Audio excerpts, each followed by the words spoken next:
मैं आपका अपना अनिल जज्बाती।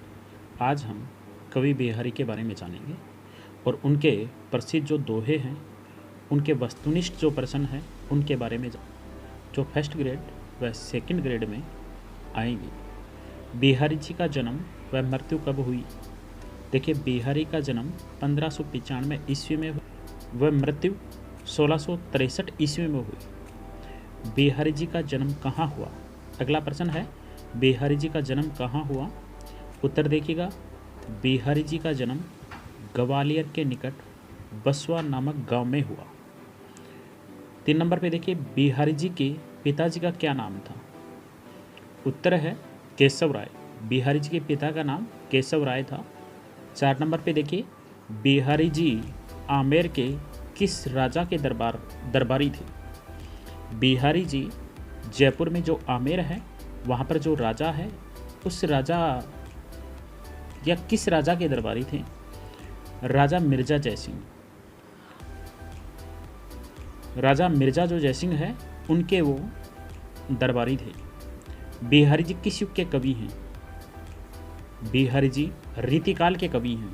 बहुत बार प्रश्न पूछा जाता है कि बिहारी जी किस युग के कवि हैं, तो रीतिकाल के कवि हैं। अगला प्रश्न देखिएगा, बिहारी सतसई के रचयिता कौन है? बिहारी जी हैं। बिहारी सतसई के रचयिता कौन है? बिहारी जी हैं। जो सतसई है उसमें 713 दोहे हैं। बिहारी जी किस प्रकार के दोहों की रचना करते थे?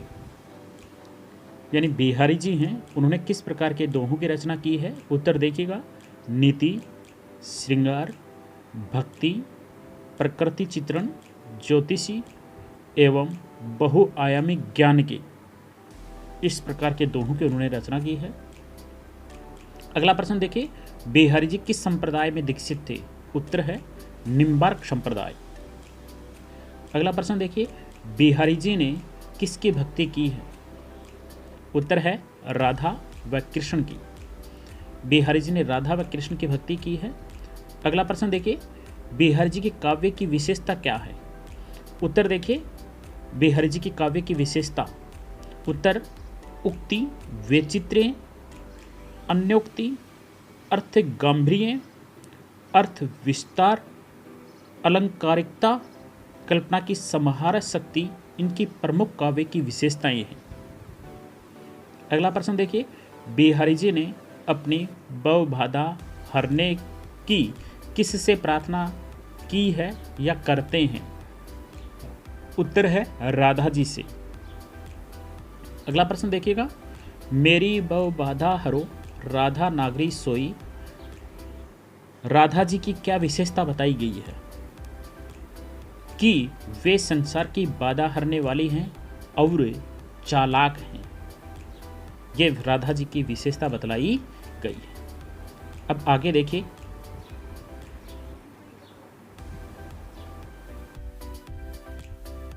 सोहत ओढ़े प्रभात, इसमें श्री कृष्ण की रूप छवि के लिए कवि बिहारी ने किन उपमानों का प्रयोग किया है? उत्तर देखिए, श्री कृष्ण के सांवले शरीर पर पीताम्बर का सौंदर्य दर्शाने के लिए बिहारी ने नीलमणि पर्वत पर प्रभातकालीन सूर्य की पीली किरणों की आभा से उपमा दी है। अगला प्रश्न देखिए, भंवरा किस आशा में या भ्रमर है, वह किस आशा में गुलाब के मूल पर अटका रहता है?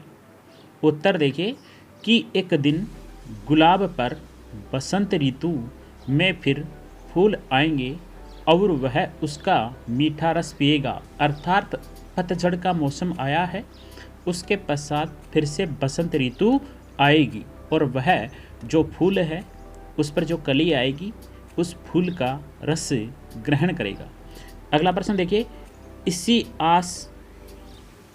आस या इन्हीं आस अटक्यो क्यों रहे तू, अली गुलाब के मूल, इस अन्योक्ति में गुलाब किसे कहा गया है? देखिएगा, पहले धन संपन्न परंतु बाद में निर्धन सज्जन के लिए गुलाब कहा गया है। पहला जो है वह धन संपन्न, धन धान्य से परिपूर्ण, बाद में निर्धन या सज्जन के लिए गुलाब शब्द का प्रयोग किया गया है। को छूट्यो, अगला प्रश्न, को छूट्यो इही जाल परी कत कुरंग अकुलात। इस अन्योक्ति में कुरंग किसके लिए प्रयोग किया गया है? कुरंग देखिएगा सांसारिक मोह माया से ग्रस्त व्यक्ति के लिए। कुरंग शब्द का शाब्दिक अर्थ क्या है? क्या कुरंग का शब्दार्थ क्या है? उत्तर होगा हिरण। परंतु यहाँ पहले वाले जो दोहे में कुरंग हिरण के रूप में सांसारिक मोह माया से ग्रस्त व्यक्ति के लिए प्रयोग किया गया था। अगला प्रश्न देखिए, ज्यों ज्यों सूरजिन बजो तह चहत त्यों त्यों उर्जत जात से कवि का क्या आशय है? उत्तर देखिए कि व्यक्ति जितना सांसारिक मोह माया से दूर होना चाहता है वह उतना इन सब में उलझता जाता है। अगला प्रश्न देखिएगा, गोपियों ने श्री कृष्ण की मुरली को किस लालच में छुपा दी? किस लालच से छुपा दी? उत्तर देखिएगा बातों का आनंद लेने के लालच से।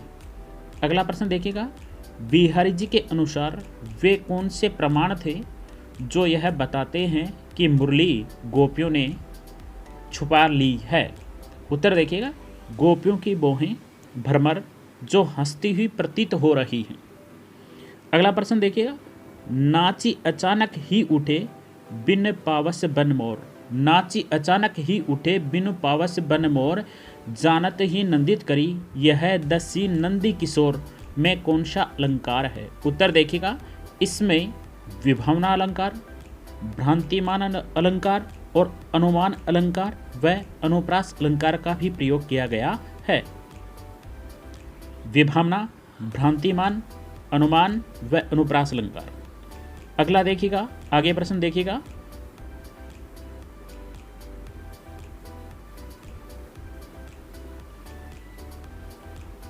श्री कृष्ण के आगमन पर वन के मोर क्या प्रतिक्रिया व्यक्त करते हैं? उत्तर देखिएगा काले बादल के भ्रम से नाचने लगते हैं या काले बादल के भ्रम में नाचने लगते हैं।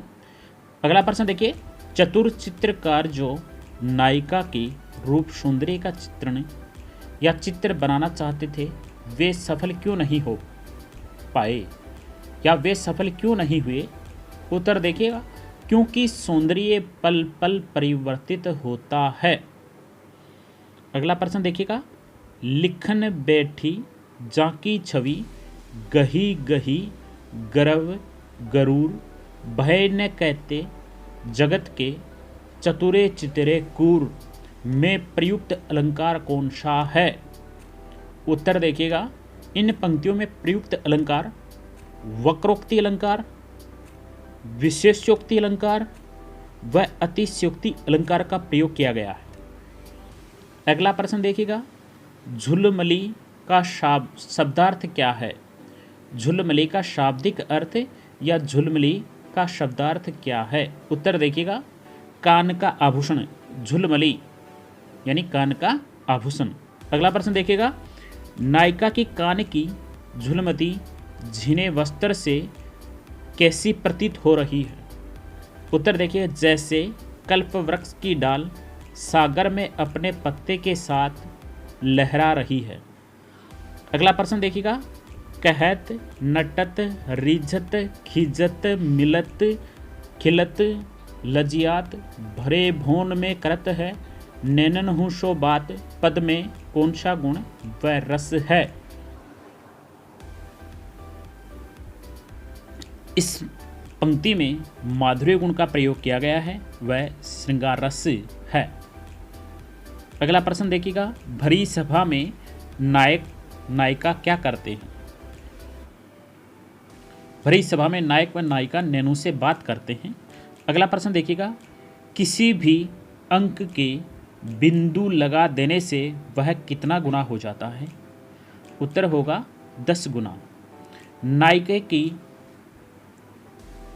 नायिका के माथे पर बिंदी लगा देने से उसका सौंदर्य कितने गुना हो जाता है? अनगिनत सौंदर्य बढ़ जाता है। अर्थात जिसकी गिनती नहीं कर सकते हैं, बहुत ज़्यादा सौंदर्य बढ़ जाता है। अगला प्रश्न देखिएगा, कहत सबे बेंदी दिए अक्कू 10 गुण होत, तिये लीलार बिंदी दिए अगुणु तो बढ़तु उदोत में कौन सा अलंकार है? यहाँ पर यमक व व्यतिरेक अलंकार का प्रयोग किया गया है। अगला प्रश्न देखिएगा, सामान आभा के कारण नजर न आने वाले नायिका के आभूषणों की पहचान किस प्रकार होती है? उत्तर है, आभूषणों को स्पर्श करने पर उनकी कर्कशता से स्पष्ट पहचान होती है। अगला प्रश्न देखिएगा, बिहारी के अनुसार किसकी शरीर की छाया पड़ने पर श्री कृष्ण प्रसन्न हो उठते हैं? उत्तर है, राधा जी की छाया पड़ने से, राधा जी के शरीर की छाया पड़ने से। अगला प्रश्न देखिएगा, कवि बिहारी राधा जी पर क्या नौछावर करने की बात करते हैं? उत्तर है, उर्वशी अर्थात शौरक की अप्सरा। अगला प्रश्न देखिए, तो पर वारो उर्वशी सुने राधिका सुजान, तू मोहन के उर्वशी हवे उर्वशी सम्मान में कौन सा अलंकार है? इन पंक्तियों में यमक अलंकार है।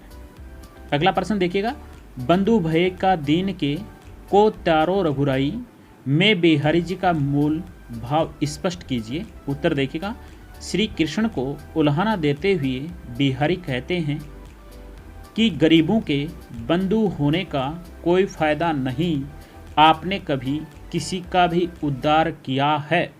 अगला प्रश्न देखिए, अगला प्रश्न देखिए, तुम्हु लागी जगत गुरु जग नायक जग बाई का भावार्थ स्पष्ट कीजिए। उत्तर देखिए कि बिहारी जी कब से श्री कृष्ण को पुकार रहे हैं और ध्यान नहीं दे रहे हैं।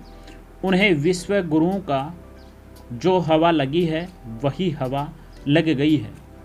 अगला प्रश्न देखिए, तेरतु दीन रट होत न श्याम सहाई बिहारी जी किसको पुकार रहे हैं?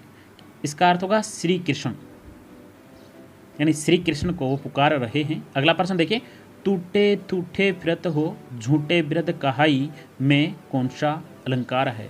उत्तर है, पुनरुक्ति प्रकाश अलंकार।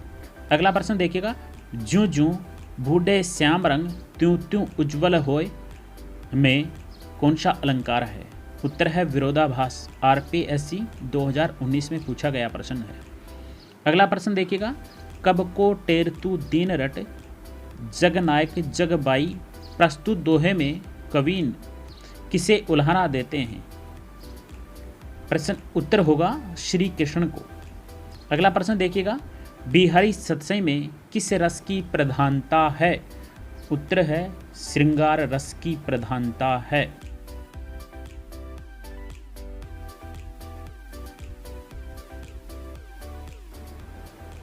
हाँ देखिए आगे, बिहारी की काव्य शैली है।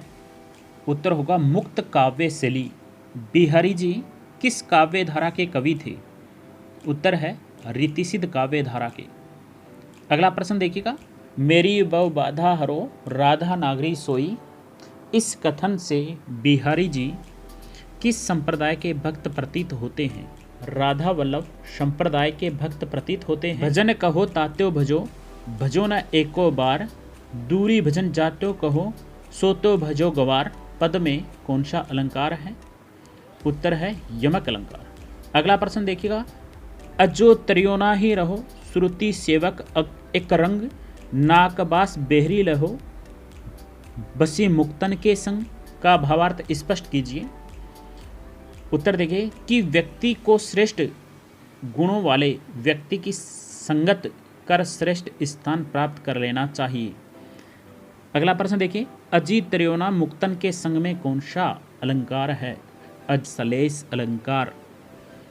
अगला प्रश्न देखिएगा, त्रियोना का शाब्दिक अर्थ क्या है? उत्तर है, कान का आभूषण। अगला प्रश्न देखो, बेसरी बेसरी का शब्दार्थ क्या है? का नाक का आभूषण। अगला प्रश्न देखिए, कवि बिहारी जी का मन किस नदी के किनारे जाने या जाने को करता है? उत्तर होगा यमुना नदी। अगला प्रश्न देखिए, कवि बिहारी जी ने यमुना तीर की क्या विशेषता बताई है? उत्तर देखिए, वहाँ पर संघन, कुंजों की छाया, ठंडी हवा चल रही है। अगला प्रश्न देखिएगा, सोहत ओढ़े पीत पटु, श्याम सलोने गात, मनो नीलमणि सेल पर आतप प्रयोग प्रभात, पंक्तियों में कौन सा अलंकार है? इन पंक्तियों में उत्प्रेक्षा अलंकार का प्रयोग किया गया है। दोस्तों, अगर मेरा वीडियो अच्छा लगा प्लीज़ लाइक, सब्सक्राइब, कमेंट्स ज़रूर करें। बहुत बहुत धन्यवाद। आपका अपना अनिल जजवाती।